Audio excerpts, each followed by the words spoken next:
Hey guys, it's Patrick here, and it has been a long time since I last uploaded a YouTube video, and so I wanted to jump back into the YouTube game with hopefully an interesting video to you about my new apartment. So let's jump right into it. Okay, so first we have the entrance. We have the Genkan, as they call it, the shoe area. You take off your shoes and put them in the shoe closet. My coat rack is right here. And to the right side is the bedroom. Let's check it out. Ta-da! This is the bedroom. I pretty much just have my bed here and my little mirror here. A couple little stuffed animals there. I don't have much in here. I moved like maybe a month ago, maybe a month and a half ago, so I just haven't taken the time to decorate and like make it look, you know, really cozy and homey. I also don't know really much about like interior decorating. I've always struggled with that. But yeah, so it's kind of barren. I can hear my voice echoing in here. But it works for me, all right, I'm happy. So this is the closet, blank wall, my lamp, and like I said, my bed here. I sleep here every night. It's great, makes me happy. So maybe you haven't noticed, but there's not a ton of light coming in. The windows are wide open, but as you can see, it's still pretty dark in the room. And that's because this apartment does not face the sun. This is the only thing I don't like about this apartment. It's not like a south-facing apartment. The sun comes up on like the side, like I think it's east-facing maybe, and so it doesn't get a lot of direct sunlight. So it kind of sucks, but there are worse problems that you can have with an apartment, so I'll take it. So before I move to the next part of my apartment, I want to give you a brief rundown of what my apartment experience has been like in Japan for the last almost 6 years that I've been here. Okay, so we've got some light, yay. So basically, I've been living in Japan for close to 7 years. I moved here in 2014, September of 2014, and the school that hired me put me up in an apartment. A lot of companies that hire teachers for English will have apartments already prepared for those teachers to move into. It's really nice. So I was in my first apartment in Sendai, which is a city up north in Japan, for 5 months before my school moved me to a different apartment, where I then stayed for about 1 year. The first apartment where I was at for 5 months, that was kind of like a training period for me. And then when I became a full-fledged like actual teacher at the school, it was around that time that they moved me to my second apartment. So I stayed in that apartment all throughout my first year, the second apartment. And then I moved into a third apartment of my own volition. I just wanted to change into a bigger space. And so I did that and stayed there for, I believe, all of the second year that I taught at my school. And then going into my third year at the school, I moved into another apartment, which was brand new, completely like fresh. No one had lived in the apartment complex at all, which was nice. And I stayed there for the remainder of my time in Sendai. Overall, I stayed in Sendai for about 5.5 years teaching at my school. Then I moved to Tokyo. I moved to Tokyo in April, or actually late March of 2020. That was probably the most complicated move because it was packing up, you know, all of my things that I had from my time in Sendai, and not just like moving it in like a truck or something, but having to ship it all to Tokyo. So it was a little pricey. Thankfully, I don't have that much stuff because I'm not a collector of a lot of things, but I did have a decent amount, so I don't remember how much it was exactly. The other reason why it was a difficult move was because the apartment that I was moving into in Tokyo was much smaller than my Sendai apartment. You know, I had to make everything fit into this tiny space, and the tiny space, it wasn't set up or structured in a way that would allow for a lot of storage. So I had to find ways to, you know, hang my clothes in my closet because there was no pole to hang your clothes on. The washing machine was outside, which was not a huge deal, but it was just very different than what I was used to. In Sendai, you know, in those apartments that I had there, they were much cheaper, but, you know, had generally more space and were more modern. This apartment in Tokyo was kind of old. It wasn't a horrible apartment, but it wasn't a good quality apartment, you know. But I mean, that's life. Tokyo's expensive, right? So things are gonna cost a bit more, and they're gonna be expensive even if they're really small and really old. So that was what I chose to do, so I lived with it. I stayed in that apartment for about 3 months, 2 or 3 months, before it got to the point where I just couldn't take it anymore. It was too small. My biggest complaint with that apartment was the bathroom.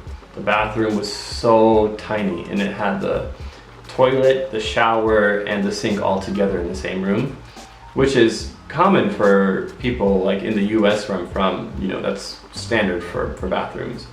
But this bathroom was just so small that having all those things in it just left you with no space. I could barely sit on the toilet. I could barely stand in the shower. It was cramped. Also, the toilet did not have a bidet or heated toilet seats, which was, I couldn't live like that. So I had to find a new place. At my old school, if I wanted to move, I could go through my school and they would help with the whole process. But being on my own here, I have a new school that helps me out with a lot of stuff now, obviously, but in terms of stuff like this was the first time that I was trying to do all this on my own, you know, get these things in order myself. So I had to search online. I searched on the website gaijinpot.com, which is a resource that has job listings as well as apartment listings. I've recommended it to so many people who, you know, have messaged me about how to begin searching for jobs in Japan, things like that. So I was able to search for apartments, and I found something that was closer to my school, but was also nicer. It was about the same size as the first place, but it was much nicer, and it was, again, closer to my school. It also was really close to a river, which was super nice. So I set about, you know, doing all the paperwork, meeting with the realtors and getting all that stuff taken care of so I could move. And I did. I moved into that apartment in June, I believe. I think it was June. And I stayed there up until March of this year, 2021. I believe I moved out officially. Actually, I think I moved out in April. It was April that I moved out into this place. And the reason I moved was because, again, it was too small.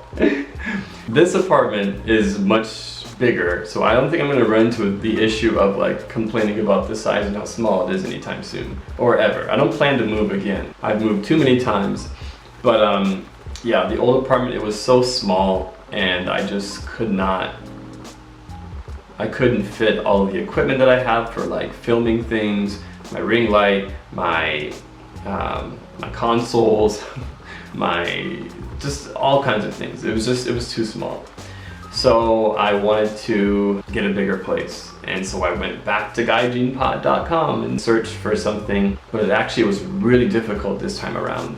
But I don't want to explain too much now because I want to show you a little bit more of the apartment. So let's move on to the next part of the apartment. All right, we're moving on to the next room. The next area of the apartment is this little bathroom area. So we have the mirror here,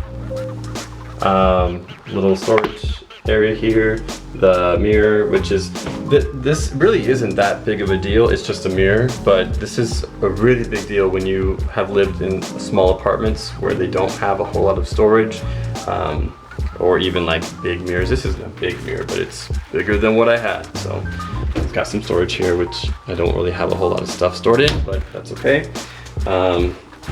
Nice sink, washing machine, and oh, I forgot, the bathroom. The toilet room rather. So this is the toilet room.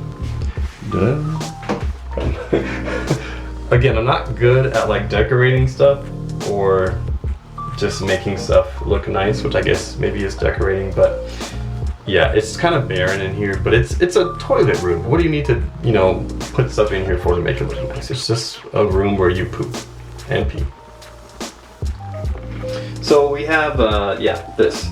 And here's my little washlet that I actually bought back in my first apartment in Tokyo. I bought this because that apartment didn't have one and I couldn't take it, so I bought one online, had it shipped, and wanted to install it, but it was too big to fit in the bathroom.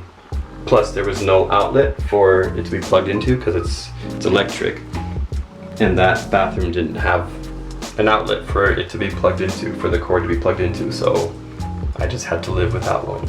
But now there's an outlet in my bathroom and I was able to install my washlet, so I'm really happy about that. Next, we're gonna go to the shower room. The shower room is one of my favorite places in my apartment.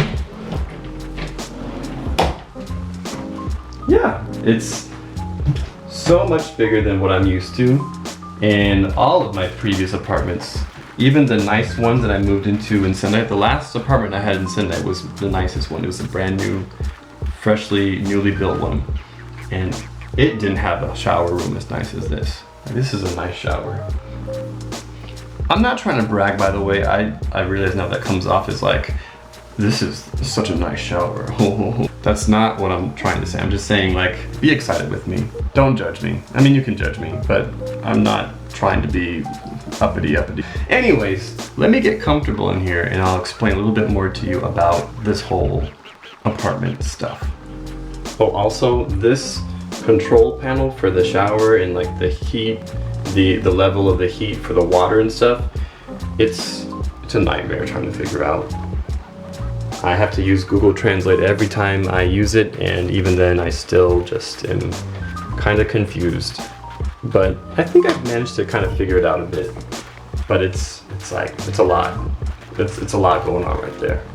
So now let's talk a bit about why it's so difficult changing apartments in Japan, specifically for foreign people, because it's a hot mess. Basically, as I said before, if you've come to Japan with a company that sets you up with an apartment, that's real easy. They do everything for you. And if you move, they might help you with that process as well, like my school in Sendai did. But if that's not an option for you, then you might encounter some difficulties, namely the language barrier. There's a massive amount of difficulties that arise if you cannot speak Japanese when trying to find a new apartment. My Japanese is not good. It's maybe almost intermediate, definitely not fluent, nowhere near fluent. I get questions all the time in my DMs about how to reach my level of Japanese or how I became fluent in Japanese, and I'm like, yo, I ain't become fluent in Japanese. I can't speak it that well. I think if you cannot speak Japanese, again, you're gonna have some difficulties because the whole process of finding a new apartment, all the paperwork is Japanese. All of the speaking that you do when you're trying to secure an apartment is in Japanese, most of the time. And so there's a lot that goes into it. So first of all, you gotta find an apartment. And there are tons of websites that have apartment listings, just lists of apartments that are on the market. And you can specify in the search query what kind of an apartment you're looking for. Do you want something big? Do you want something small? Do you want something that's near a subway station? Is it kid friendly? Is it not kid friendly? Does it have a separate toilet room from the washroom? Does it have south-facing windows? You can specify all this stuff. And so once you find an apartment that fits your criteria, you message the company and they'll get back to you. The website that I mentioned before, gaijianpot.com, it's made for foreign people. The word gaijin means like a foreign person basically, so it's going to be in English. So then when you find the apartment that fits your criteria, you send a message to the company contacting a real estate agent. And if you message in English, then they'll most likely get back to you with someone who speaks English. But if not, if they don't have someone who speaks English, then they'll translate a message from Japanese into English, but they won't be able to speak English if you're on the phone with them or something, or you meet them in person. So that's going to be one hurdle. But if they do speak English, then great. However, the first problem that most people run into is that the apartment that you're interested in, that you've set your hopes and dreams on getting, is already taken, even though it's listed as available on the website. For some reason, these websites show tons of apartments that are seemingly available, but a lot of them aren't. In fact, most of them aren't. It's really unfortunate. And so when they get back to you and say, oh, this actually isn't available anymore, they'll often ask to meet with you and talk about what other options are available. So they'll want to show you what they have available and see if you're interested. Because these companies have a separate listing of apartments that only they can see, that usually has more options and has apartments that actually are available versus the one that the website's showing. I don't know why this is. I'm sure there's some reason for it, but it's kind of weird, right? I don't know. So they meet with you, they show you a list of websites. Let's say you find something that you like, that is within your budget, still meets all your criteria. The next issue that people have usually is that you have to get a guarantor company. You have to get a company or a person who will be a guarantor for you in the event that for some reason you have to, let's say, leave the country and you can't pay your rent. They have to be able to step in and fulfill that role for you. So that's an issue, because if you're a foreign person, a lot of companies don't want to be a guarantor for you. And I think maybe some of this is due to the fact that foreign people kind of have a sort of a bad reputation in Japan. A lot of foreigners are very respectable people, but there are so many foreigners who really just do a bad job of representing all of us. They're loud on subway trains, they are really messy, they talk loud and in their apartments during late hours, they maybe litter, a whole number of things that Japanese people do sometimes too. But the attention is put more so on foreign people who do these things, and they're seen as like being a disruption or an inconvenience, or not contributing much to the society. That's a whole different discussion. A lot of companies don't see foreigners as reliable, so these guarantor companies are like, I'm out. I don't want to be a guarantor for this person. That happened to me when I was trying to make my move this time around. So let's say a guarantor company is willing to work with you. They're like, okay, we trust this guy, let's do it. The next thing is contacting the landlord. And it's kind of different depending on the apartment complex, but for me, when I was trying to move again this time around, I had to have a phone call with the guarantor company in Japanese, and I think they relayed some of that information from our talk to the landlord. I didn't talk to the landlord directly. Some people do talk to the landlords directly, I believe, but I didn't have to. I talked to the guarantor company, they contacted the landlord, and I really struggled during that phone call because, again, my Japanese isn't awesome. It's kind of okay, but it's not great. I had to ask the woman on the phone to repeat herself multiple times before I got what she was saying. And then some questions I couldn't even really answer because I wasn't sure how to answer. But the gist of what the conversation was about was, where are you living now? They're confirming the address of the new place I wanted to move into.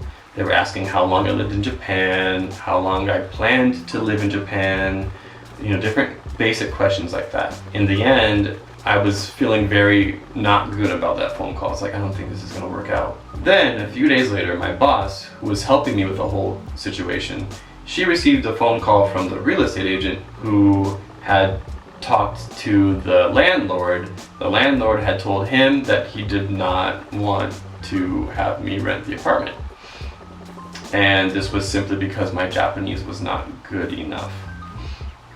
This was very frustrating, but kind of understandable. I got where he was coming from. I got why, but it was just really disappointing because I'd gotten to the point where I saw the apartment I wanted to move into. I'd been able to go and check it out, and I was already like planning how to arrange stuff. I was about to buy curtains for the apartment. Like, I was ready to go. And then it was like, nope. And I was crushed. I was really, really sad about that one. And again, I get why. You gotta be able to communicate with your tenants if you're a landlord. I get that. But knowing that I had been living in Japan for, at that point, 5.5 years, I thought that he would maybe be a little more understanding and like accepting of the fact that I wasn't fluent, because I'd been able to abide by the rules of living in Japan so far. I hadn't had any issues. I understood all the basic things that come with renting an apartment in Japan, you know? So that happened. It was like, okay, we're back to square one. And then I found an apartment through a company that my coworker introduced me to. It's called UR. UR Rental Housing, something like that.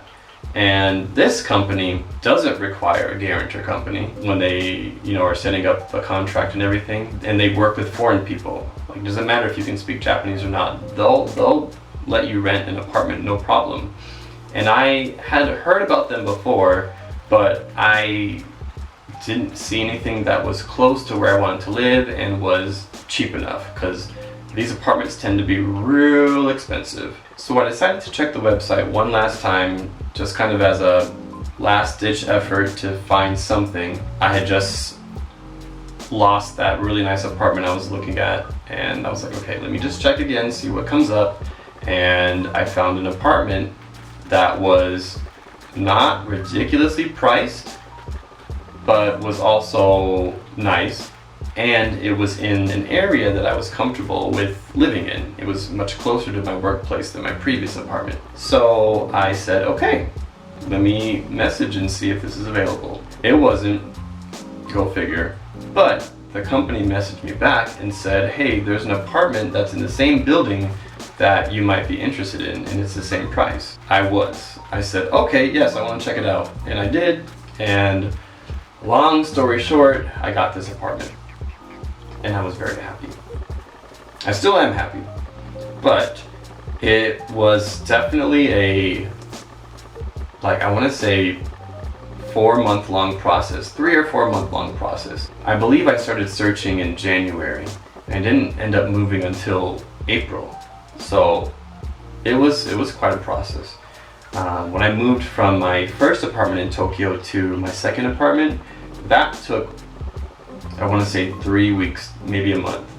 So I was expecting that, but this took much longer for these other reasons. So be prepared for it to take a while if you're moving within Japan. Again, if you're moving to Japan, whatever company you're with will most likely set you up with an apartment. But if you're moving within Japan, you might want to factor some time into the whole process. And that brings us to the end of this segment of the video. So let's continue with our tour. Also, I love taking baths in this thing. I'm a big bath person. Not so much in my home, like I like to go to onsen or sento, which are public baths. I made a video about those on my YouTube channel, so you should go watch it if you haven't. But I really like also bathing at home sometimes. That sounds strange. I like cleaning myself. I clean myself every day, okay? But bathing, just like chilling in the bath, I don't do too often, but it's nice to do. And this bathtub is great for that, let me tell you. Okay, the next area of the house is the living room / kitchen. So let's start with the kitchen. Lights off. Okay, so yes, here's the kitchen. Not a whole lot going on, but nice and spacious with some good covered space. Got a good stove there. Got my rice cooker, my microwave and fridge. Japanese refrigerators tend to be a little small, especially for like people who live in like apartments like this, like not like families. Families will have typically bigger refrigerators, but I don't have a family, so this little guy for me. And it works just fine. Don't mind the box here. I'm still unpacking, so that's what that's about. But yeah, it's a nice little kitchen. I like it. Then we have the main living area. Don't mind the boxes over there. Yeah, these boxes I need to take down to the disposal area. But and these boxes, don't mind those. Still unpacking. Who recognizes this desk here and this chair? I bought these and installed them. I bought them and assembled them at my first apartment in Tokyo. And actually, I made a YouTube video about this desk. It's like we came full circle, guys. That's so sweet. So then we have the main little sofa sitting relax area with my TV. Now this TV is, I made a mistake and got a stand that was too small for the TV. So like I was a little worried about it falling off if there's like an earthquake or something, because those happen pretty often in Japan. Small earthquakes, not usually big ones, but so I was like, if this falls, there goes my TV. So I got these little anchors to make sure the TV stays attached. It's either anchored from the TV to the little, whatever this is called, little frame there. And so, yeah, this is the living room. It's so spacious. I feel like I can just like spin around and not worry about crashing into anything, which was not the case in my previous apartments. Let me show you the balcony next. Ugh. This is the biggest balcony I've ever had.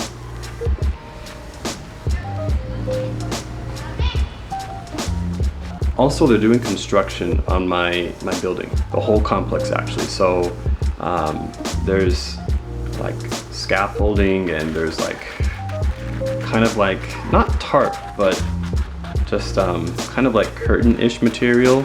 I don't know what to call it. That kind of blocks the light from coming in. But it is what it is. So here's the balcony. Look at that. Look at all that space.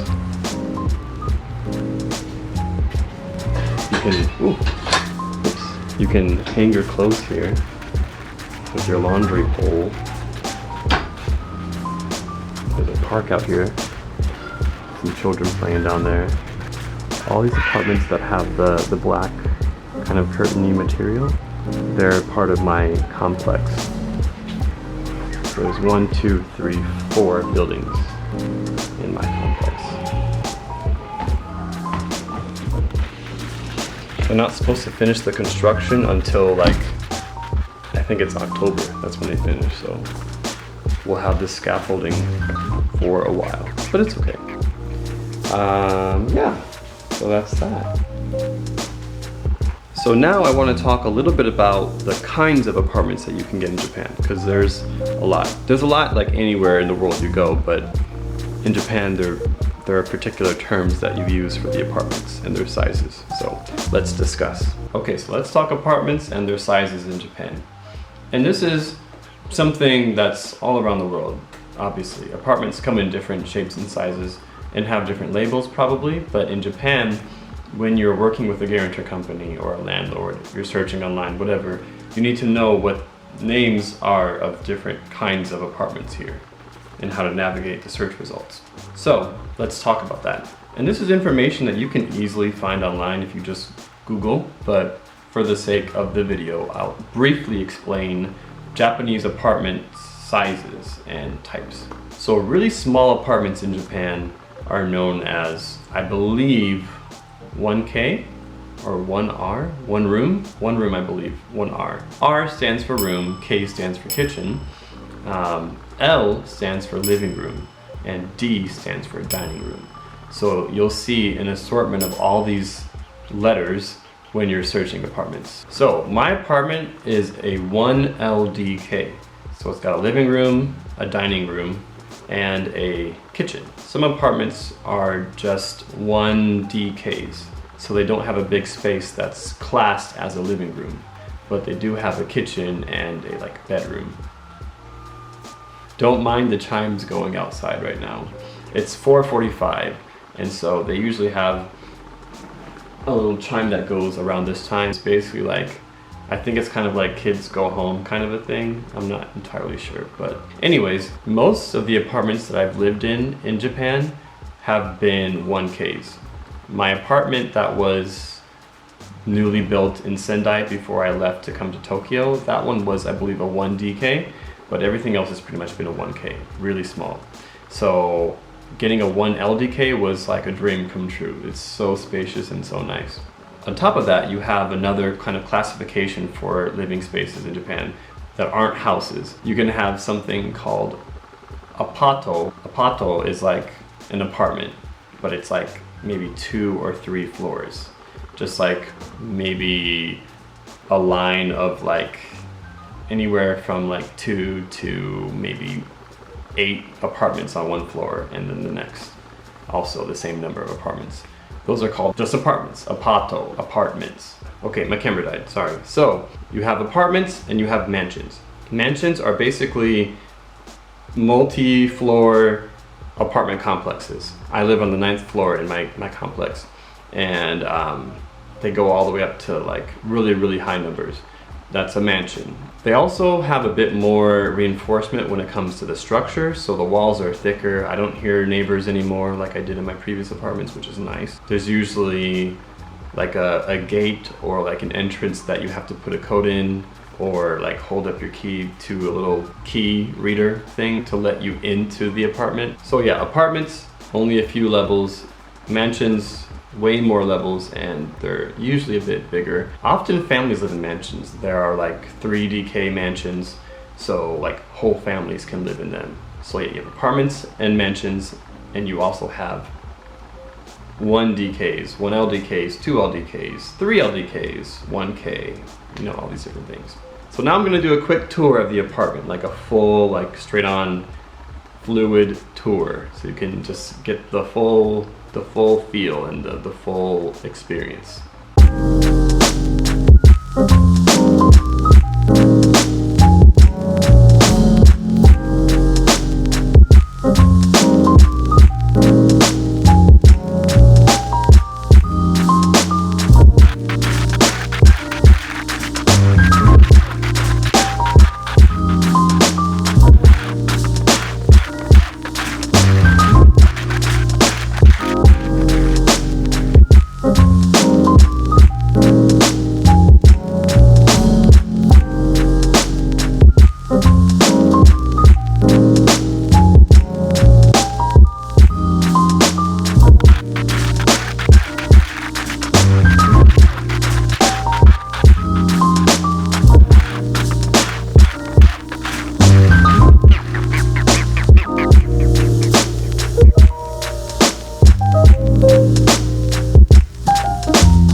Okay, so that's that. I hope you enjoyed my apartment tour. It's a really great place. I love living here. The only complaint, or the only thing that I wish was different, is that I wish there was more natural sunlight that came in through the windows. But otherwise, it's great. I would definitely recommend I think it's rental housing, rental housing? Something like that. Something.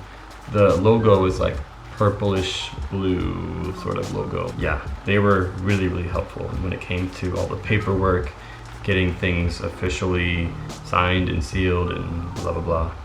They were great. The information that I shared about apartments and how everything works, I'm sure I left out tons of stuff. There's a lot about the whole process that I just didn't have time to cover, / there's probably just a lot that I don't even know. So make sure you do your own research if you're seeking to move within Japan.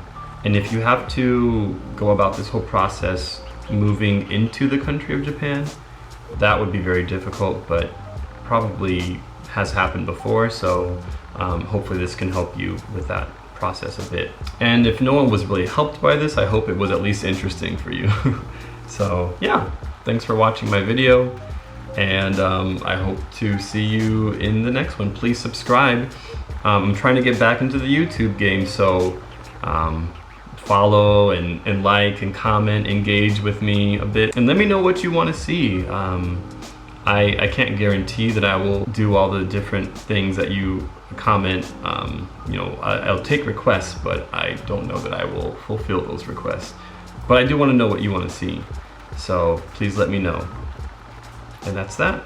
I also forgot, I had to furnish this apartment. Like most places, I feel like most apartments that, I don't know about most, but some apartments are furnished. They have a TV, they have, you know, a table for you, they have some like shelving units and things like that, a fridge, a microwave, washing machine. All the apartments that I've been in up until this one were furnished. This is the only one, well, the last one didn't have a mattress. I had to buy a mattress for that. But this one had like nothing. I had to buy everything: the sofa, the TV, the bed frame. You know, I brought my desk and my chair over. Everything I had to furnish myself. So that was a bit pricey. So be prepared to drop some money if you're moving into an apartment that's not furnished.